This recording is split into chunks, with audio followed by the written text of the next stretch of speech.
Muy buenas tardes, queridos alumnos. Nuevamente, como les había anunciado ya en nuestra anterior presentación, en la comunicación que tuvimos por el WhatsApp, les vuelvo a presentar segunda parte, en realidad, del tema 1.4, vale decir, de la evaluación del desarrollo.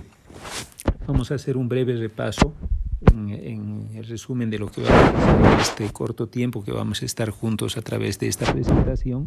Vamos a hacer un breve repaso de lo que habíamos hablado ya en cuanto a la evaluación del desarrollo y asimismo, aparte de hacer este breve repaso, vamos a responder las dudas que se han planteado en el chat de algunos compañeros que han intervenido, que seguramente también lo tienen los demás compañeros que no pudieron seguramente intervenir.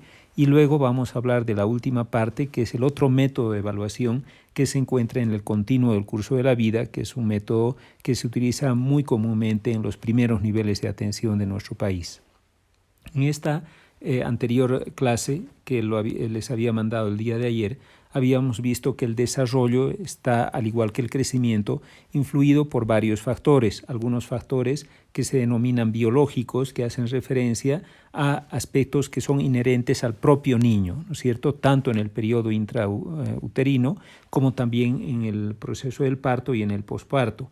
Y también habíamos hablado que dentro de lo biológico estaban características propias genéticas de ese niño y de su crecimiento en realidad y de su desarrollo.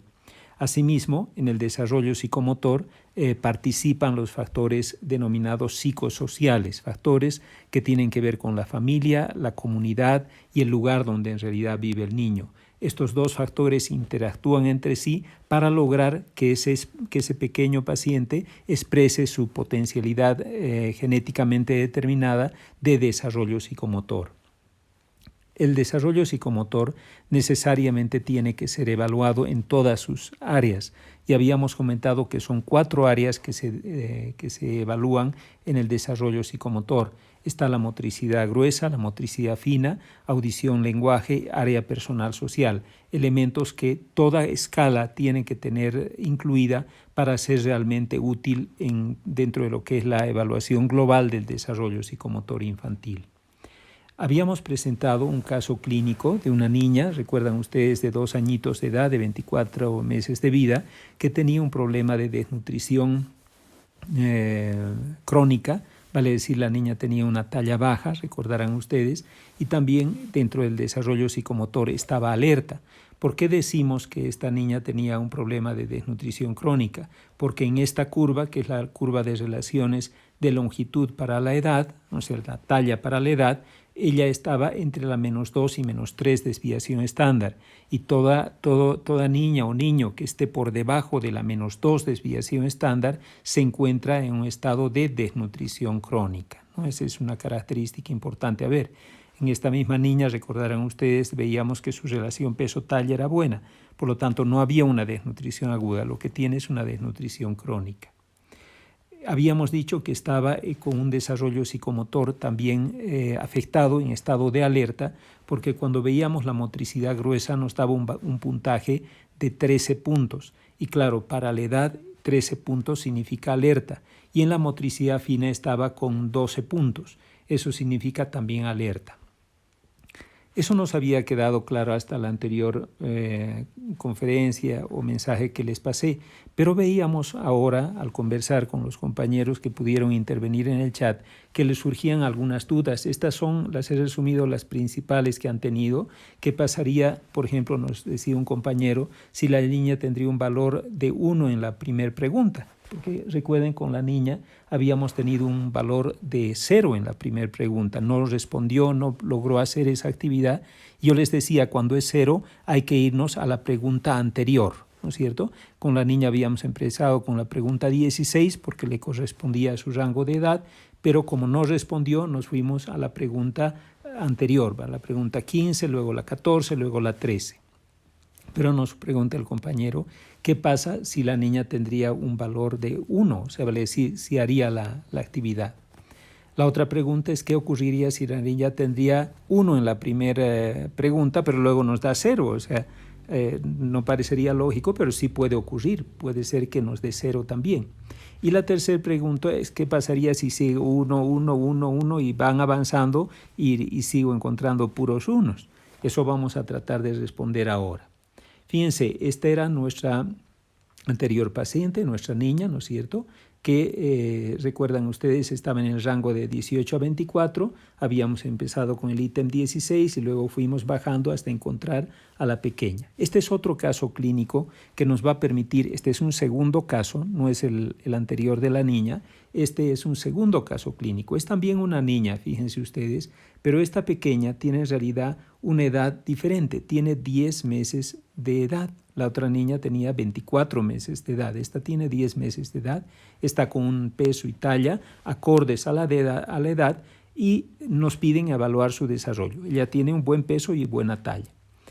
Cuando vamos haciendo las preguntas, lo primero que hacemos es buscar su rango de edad. Ahí tienen ustedes el rango de edad, ¿no es cierto? El rango de edad es de 10 a 12 meses, porque la niña tiene en realidad 10 meses. Ahí lo dice en la parte alta de la pantalla. Entonces les he puesto en punto rojo donde vamos a empezar, en 10 meses.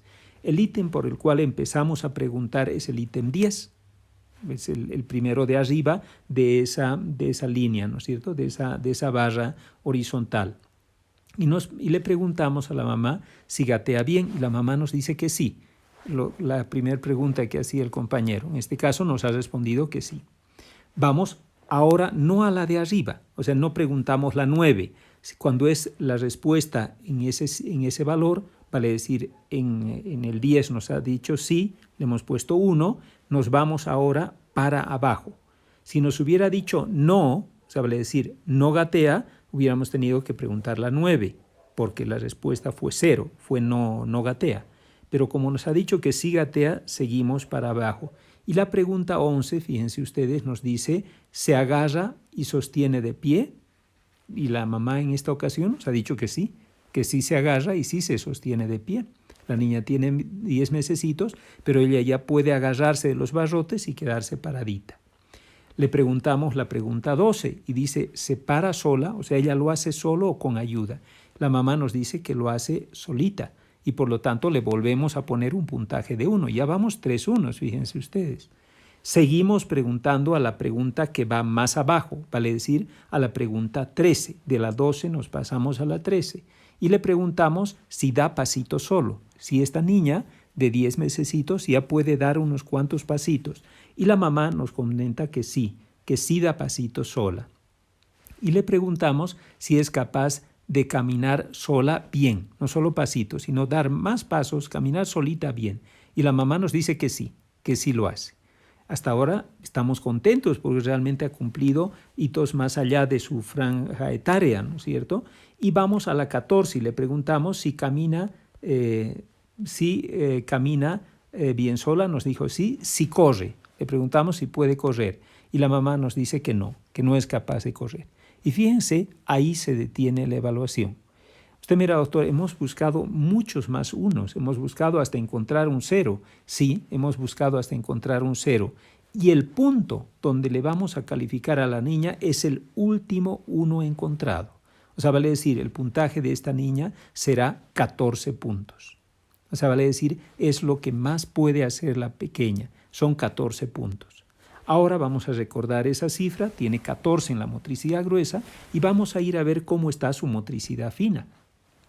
Le preguntamos si mete y saca objetos de la caja correspondiente al ítem 10, nos dice que sí, agarra 3 objetos sin soltarlos, también nos dice que puede hacerlo, busca objetos escondidos, también los puede buscar, hace torre de 3 cubos, la mamá nos dice que sí, pasa hojas de un libro, también lo hace, anticipa salida de objeto, lo puede hacer y cuando nos vamos a la pregunta 16, tapa bien la caja, la mamá nos dice que no puede hacerla. Por lo tanto, el puntaje de esta niña es 15 puntos. ¿Por qué? Porque ha sido el último 1 de abajo. En otras palabras, cuando estamos buscando los unos, no necesitamos detenernos en el último 1, ¿no es cierto? Mejor dicho, en el tercer 1 seguido, sino hasta donde encontremos un 0, hasta donde pare ya la evaluación, que es el primer 0 encontrado, ahí decimos que hasta ahí llegó la niña. Ese es el caso que nos respondería esta pregunta, ¿qué pasaría si la niña tendría un valor de 1 en la primera pregunta? La segunda pregunta era, ¿qué ocurre si la niña tendría 1 y luego 0? ¿Qué debemos hacer? Fíjense, para eso hemos creado un tercer caso clínico. Es una niña también, solo que en un rango de edad más grandecita. Ella tiene ahora ya 14 meses. Y esta pequeña, fíjense, está por lo tanto en el rango de edad de 13 a 18. Vamos a ver cómo está en su desarrollo motor grueso. Le preguntamos si la niña da pasitos sola y la mamá nos dice que sí, que da pasitos sola. Está muy bien, seguimos hacia abajo, porque hemos dicho que cuando encontramos un 1, no nos vamos hacia arriba, sino seguimos hacia abajo buscando más unos. Pero resulta que cuando le preguntamos en el ítem 14 si camina sola bien, la mamá nos dice que no es capaz de caminar solita bien. Por lo tanto, ahí le tenemos que poner un 0. Lo que nos preguntaba el compañero, ¿qué pasa si sale 1 y luego sale 0? Ahí se detiene la evaluación y vamos preguntando hacia arriba, ya no hacia abajo. Ahí nos hemos detenido porque hemos encontrado un 0 y vamos preguntando hacia arriba. El anterior al 13 es el 12 y le preguntamos si se para sola. Y la mamá nos dice que sí, se para sola. Ya tenemos 2 unos. Luego seguimos buscando hacia arriba y le preguntamos si agarra y se sostiene de pie. La mamá nos dice que sí. Por lo tanto, ya tenemos los 3 unos hacia arriba y por lo tanto ahí detenemos la evaluación. Ahí paramos de evaluar porque ya tenemos los 3 unos. ¿Y cuál será nuestro puntaje? 13 puntos. ¿Qué está ocurriendo en la parte de la motricidad fina? Fíjense que ocurre algo diferente. La niña, le preguntamos en su rango de edad, que es el valor 13, hace torre de 3 cubos, la mamá nos dice que sí, pasa los libros de una hoja, nos dice la mamá que sí, y anticipa objetos de salida, a la salida de un objeto, la mamá nos dice que sí. Y cuando nos vamos al número 16, le preguntamos si tapa bien una caja, la mamá nos dice que no es capaz de hacerlo. Por lo tanto, en esta niña el puntaje es 1. Tiene un 1 para ese, o tiene un 0 en esa pregunta, pero su puntaje máximo alcanzado de los 3 unos seguidos, el de más abajo, es 15. El puntaje será 15. En la motricidad gruesa esta niña, como veremos en esta imagen, ¿no es cierto?, está en estado de alerta, donde dice 13 a 18 está alerta. Pero cuando analizamos la motricidad fina, en el valor que hemos encontrado, que era 14, está como medio. O sea, está mejor en el desarrollo motor fino, pero no tanto en el desarrollo motor grueso, donde está en un estado de alerta. Vayamos a ver ahora el tema que correspondía para el día de hoy, que era la evaluación según el continuo del curso de la vida. Ustedes miran, ¿qué es esto del continuo del curso de la vida? El continuo del curso de la vida es un método que se utiliza para no solo evaluar el desarrollo infantil, sino que hace una evaluación integral del niño, vale decir, se llama atención integral del paciente o atención integral de las enfermedades prevalentes en la infancia. Este continuo de la vida nos pide hacer un análisis completo del paciente en estado de salud y en estado de enfermedad. Y nos pide también, así como hemos hecho una evaluación si tiene tos, si tiene diarrea, cómo está la nutrición, etcétera, si tiene fiebre, si tiene algún problema de malaria, de sarampión, etcétera, nos pide evaluar el desarrollo. Y utiliza la escala de Nelson Ortiz, pero adaptada a nuestro medio. O sea, vale decir, la simplifica para que pueda ser utilizada en el primer nivel de atención de nuestros niños, vale decir, en las áreas postas, en el primer nivel de atención. Fíjense que nos pide que desarrollemos todas las preguntas correspondientes a las enfermedades o situaciones de salud del niño, ¿no es cierto? Y nos pide que también evaluemos, obviamente, el desarrollo psicomotor, pero que le pongamos más hincapié si el niño tiene problemas de desnutrición, por la asociación que les comentaba de la desnutrición con el retraso en el desarrollo también psicomotor. Fíjense que primero elabora el continuo del curso de la vida, tiene un esquema de evaluación que ustedes también lo van a aprender en la práctica de pediatría cuando podamos hacer nuestras clases prácticas, en preguntar, observar, palpar, escuchar y luego clasificar y tratar. O sea, nos orienta qué debemos hacer con una metódica de seguimiento al paciente desde que ingresa a la misma consulta. En las preguntas, si ustedes leen las preguntas, les he puesto algunas flechitas en rojo, ahora les explico de qué se trata. En las preguntas están tratando de ver los aspectos biológicos del niño en el desarrollo psicomotor y también los aspectos psicosociales que han influido en su desarrollo, lo que les hablaba en la primer parte de la anterior presentación y el repaso de esta presentación. Por ejemplo, le pregunta si ha habido control prenatal. Les he puesto una línea roja ahí. ¿Por qué? Una flecha roja. ¿Por qué? Porque volvemos a nuestra primer paciente. Nuestra primer paciente, la niña desnutrida, que tenía 2 añitos de vida, recuerden que su madre no hizo control prenatal. Fue un parto domiciliario y no hizo control prenatal. Por lo tanto, ahí vamos a ponerle como un dato de alarma. Normalmente la forma de llenado de esta hoja es encerrando en un círculo el dato que ha salido positivo. Se encierra en un círculo. Luego, si preguntamos si ha tenido problemas durante el embarazo, parto o nacimiento. Y sí, este niño ha tenido problemas, primero porque ha sido un parto domiciliario, es un parto siempre de riesgo, y segundo porque ha nacido prematuro. Nos pregunta si ha habido prematuridad y decimos que sí, que ha nacido con prematuridad. Esto tendríamos que encerrarlo también en un círculo. El peso a nacer nos pregunta si es menor a 2,500. Recordemos que nuestro paciente nació con 1,2 kg, o sea, un pesito mucho más bajo de la niña. Nos pregunta si ha requerido hospitalización en el periodo neonatal. Sí, en realidad todo su periodo neonatal nuestra paciente fue internada durante 45 días y si ha tenido enfermedades graves durante la gestación o meningitis. No ha tenido meningitis, pero sí ha tenido enfermedades graves, enfermedad de membrana hialina, ha tenido un problema de sepsis neonatal y displasia broncopulmonar. Seguidamente, hablamos ya de los antecedentes psicosociales, vale decir, el entorno familiar, si hay parentesco entre los padres, esta niña no nos ha relatado ese hecho, si hay algún problema mental en la familia, tampoco lo conocemos, pero es algo que hay que preguntar, y factores de riesgo ambiental. Nos pone algunos ejemplos. En este caso sí hay un factor de riesgo ambiental, que es que la niña vive mayormente en guardería y solamente en la noche con la abuela porque los padres no están presentes. Y luego en el cubículo de observar y determinar, vemos que también se va evaluando los aspectos relacionados con el desarrollo. La mayor parte de ellas son aspectos de tipo fenotípico, vale decir, si ha habido alguna alteración genética relacionada con el medio ambiente, ¿no es cierto? Y observamos que en realidad esta niña no ha tenido ese tipo de alteraciones fenotípicas, no están descritas en la presentación del caso que hemos hecho.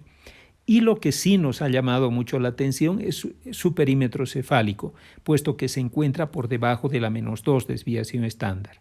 Por lo tanto, hay muchas alteraciones en la pequeña que hay que tomar en cuenta. En la parte de abajo, en el lado izquierdo de la pantalla, en la parte inferior, nos pone que hagamos una evaluación de los hitos de su desarrollo. Te mira como la escala de Nelson Ortiz, más o menos, pero en forma simplificada. Fíjense que estos son los hitos de desarrollo que toma en cuenta. Primero buscamos, es muy sencillo, como ven, una hoja muy simplificada, y toma en cuenta solo un hito del desarrollo en cada franja etaria. Aquí las divide en franjas etarias mucho más amplias, por ejemplo, el que nos ocupa es de 18 meses a 24 meses, ¿no es cierto? Y ahí vemos que nos pregunta si identifica 2 objetos, aparentemente sí. Garabadea, sí lo puede hacer también. Dice 3 palabras, no, veíamos que la niña no puede decir 3 palabras, y camina para atrás, tampoco lo puede hacer. O sea, tiene 2 elementos en su franja etaria que no puede ejecutar. Eso es lo que nos ha llamado la atención en la niña. Siempre cuando vean esto, traten de fijarse en la franja etaria anterior, si hay algo que en la franja etaria anterior no lo pueda hacer, porque también les será útil para clasificar a la niña. Recuerden que la YEPI, el continuo del curso de la vida, es evaluar, clasificar y tratar. Hasta ahora lo que hemos hecho es evaluar. Ahora, para clasificar y tratar, utilizamos esta tercera imagen. Fíjense, la imagen ya la hemos desglosado en una parte, la primera que ven ustedes en el lado derecho de la pantalla, que es la parte de evaluar. Ya hemos evaluado, ¿no es cierto? Hemos hecho preguntas, hemos observado a la niña y sabemos cómo está. En la niña lo que hemos encontrado es que tiene un perímetro cefálico por debajo de la -2 desviación estándar y que tiene 2 faltas en su franja etaria. Eso hemos observado. Pero observamos en esta imagen que hay 3 elementos de colores. En la parte superior está el color rojo, ¿no es cierto?, que hace referencia a lo que es grave, a lo que es inmediatamente tratable en el paciente. Lo amarillo se puede hacer un manejo domiciliario, pero controles muy estrictos en la pequeña. Y lo verde, que está muy bien, que no hay más que estimularle a que siga adelante a la mamá, siempre felicitarla para que siga adelante y pueda seguir mejorando la salud de su niña. En este caso, ¿cuál elegimos? Me dirá usted, dependerá de los datos que encontremos. Si ustedes observan en las letras que les pone en la franja etaria, les pone primero perímetro cefálico, en el que estoy hablando de línea roja. Les pide que basta que tenga uno de estos elementos para que esté en esa área. Basta un elemento y ahí es donde estará nuestra paciente. En este caso, la primera pregunta que hacemos, o que nos dice, es perímetro cefálico que esté por debajo de la -2 desviación estándar, y en este caso sí está con un perímetro debajo de la -2. Ya solo por ese hecho, este paciente clasifica como probable retraso del desarrollo. La clasificación en consecuencia es probable retraso del desarrollo. Y la conducta, lo ven ustedes en el lado donde dice tratar, es referir inmediatamente al especialista. Ya debemos mandarlo a un tercer nivel de atención para que valore esta niña porque tiene un problema muy serio en su salud, ¿no es cierto? Un perímetro cefálico, en este caso, muy pequeño. Lo demás, que son las alteraciones fenotípicas o ausencia de un hito para la franja etaria anterior, no la cumple. Pero basta que tenga uno de estos 3 elementos para que esté como probable retraso de desarrollo. Franja roja, ya sabemos que eso es referencia. Segundo cuadro, nos dice en línea amarilla. En la evaluación, todos los hijos de su franja etaria están presentes, pero existen factores de riesgo. Aquí sí podría ser también, y por lo tanto podría por los factores de riesgo, ¿no es cierto? Y porque no tiene si es que acaso no tuviera el hecho del perímetro cefálico muy pequeño. En este caso podría ser un retraso normal de desarrollo con factores de riesgo. Sin embargo, no es así. ¿Por qué? Porque ya hemos clasificado a nuestra paciente en un riesgo mayor, que es la franja roja. O sea, si bien hay un factor que nos dice por qué no clasificamos en amarillo, no lo hacemos porque tiene una clasificación mayor, que es la línea roja. También podría ser una alerta para el desarrollo. ¿Por qué? Porque tiene ausencia de uno o más hitos de su franja etaria. Hemos visto que tiene ausencia de 2 hitos en su franja etaria, pero no la podemos clasificar ahí también porque tiene un aspecto de mayor gravedad, que es el perímetro cefálico muy bajo, que nos obliga a ponerle en línea roja. Y si todo estaría bien en la línea verde, todos los hitos para su franja etaria están presentes, pues sería un desarrollo normal. Sin embargo, no es así porque tiene un problema mayor, que es el perímetro cefálico y otros antecedentes de riesgo, además de que no cumple hitos en su misma franja etaria. Como ven ustedes, esa es la clasificación que es más utilizada en nuestro país en el primer nivel de atención. En el segundo y tercer nivel se utiliza frecuentemente la escala de Nelson Ortiz. Por eso es que nuestro afán es de que ustedes aprendan ambos parámetros para evaluar. Ahora, ¿qué vamos a hacer? Me dirán ustedes. Lo que vamos a hacer es, les decía en el chat, ustedes mismos vayan contestando los 2 problemas que se han planteado en la presentación 1 y presentación 2 de hoy. En realidad, uno de los problemas ya está prácticamente resuelto, ¿no es cierto? Hemos dicho que la niña tiene un problema de desnutrición crónica y aparte de eso tiene un problema de alteración en cuanto a su desarrollo psicomotor en estado de alerta, en realidad en las 4 esferas del desarrollo. Por lo tanto, ya está resuelto ese caso clínico y nuestra conducta es referencia inmediata. Ahora lo que quiero que hagan todos, y ojalá puedan hacerlo en forma individual individual, cada uno de ustedes, es resolver el problema último que les presento en esta misma presentación. Es básicamente en el YouTube, que es justamente el problema 1.4.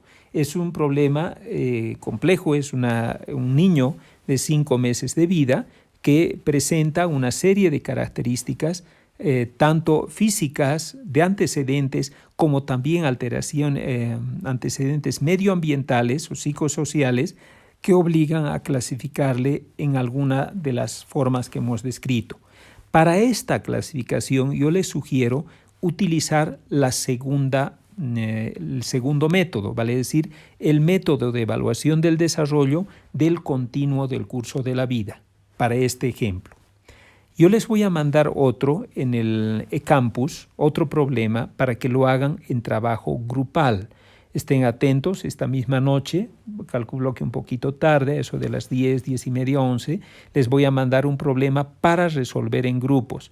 Yo sé, por supuesto, que ustedes no pueden reunirse, pero seguramente tienen los subgrupos, deben tener su propio chat, ¿no es cierto?, su propia forma de comunicación, y pueden trabajar por ese método para poder resolver el problema que les enviaré esta noche por el eCampus. O sea que no se olviden, el problema del eCampus es para resolverlos en subgrupos, ahí les voy a poner para cada subgrupo un problema, y el problema el que estamos viendo ahora en pantalla es para que ustedes los resuelvan en forma individual con el método del continuo del curso de la vida, el que hemos aprendido hoy. El problema que les mandaré en el eCampus es para resolver en ambos métodos. Deben resolverlo tanto con el método de Nelson Ortiz como también con el método del continuo del curso de la vida. Un agradecimiento por su atención y estaremos en contacto hasta el día lunes o martes. El lunes les pediré que me manden sus preguntas por el WhatsApp a partir de las 3 de la tarde hasta las 4:30, como lo hemos hecho hoy día, si tienen preguntas del tema, y el tema lo presentaremos el día martes. Ya todos subirán en la noche el tema resuelto en grupos, ¿no es cierto? Y ya para el día miércoles veremos a ver cómo está la situación de la cuarentena, y si persiste, pues ya empezaremos el siguiente tema, que es realmente apasionante, que hace referencia a la inmunización tanto activa como inmunización pasiva, tema, como ven ustedes, que está muy actual por el coronavirus que estamos viviendo. Muchas gracias por su atención y ya estaríamos en contacto hasta el día lunes.